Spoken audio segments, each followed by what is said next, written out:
maître dans sa discipline. C'est des gens qui sont passionnés aussi comme nous, en fait. Et voilà, ça fait plaisir. Après avoir effectué plusieurs tours de circuit chacun, l'heure est au débriefing, un bon moyen de partager les expériences. C'est très chouette, surtout sur les bosses. Parce que les bosses, mais bon, je pense qu'on perd un peu de temps à jouer. C'est là, dès que tu es sur une bosse et que tu touches au frein, il y a la barrière qui s'en va tout de suite. Donc on passe un peu de temps à corriger. Ouais, bon, le but du jeu c'est de se faire plaisir aussi. Ça, c'est sûr.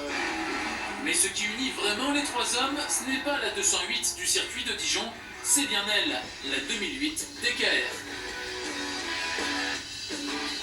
Depuis sa présentation officielle, le modèle que Peugeot inscrit au départ du Dakar intrigue les observateurs. Le Lion va-t-il réussir son retour sur les pistes dures et abîmées du rallye-raid le plus difficile du monde, notamment par son choix stratégique de ne proposer qu'une traction à 2 roues motrices. C'est une 2 roues motrices parce qu'il y a un poids mini qui est plus faible, de manière assez significative. Il y a des débattements de suspension et des tailles de roues qui sont bien plus importants, ce qui permet d'aller bien plus vite quand le terrain est dégradé.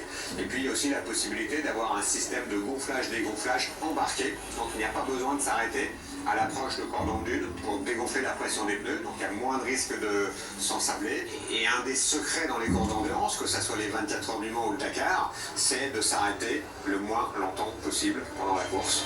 En revanche, pour les pilotes, peu importe que la voiture soit 2 ou 4 roues motrices, c'est avant tout le cœur qui parle. J'étais encore motard sur le Dakar, j'ai rêvé de Peugeot à l'époque où Vatanen me doublait avec la 205 au milieu du Ténéré.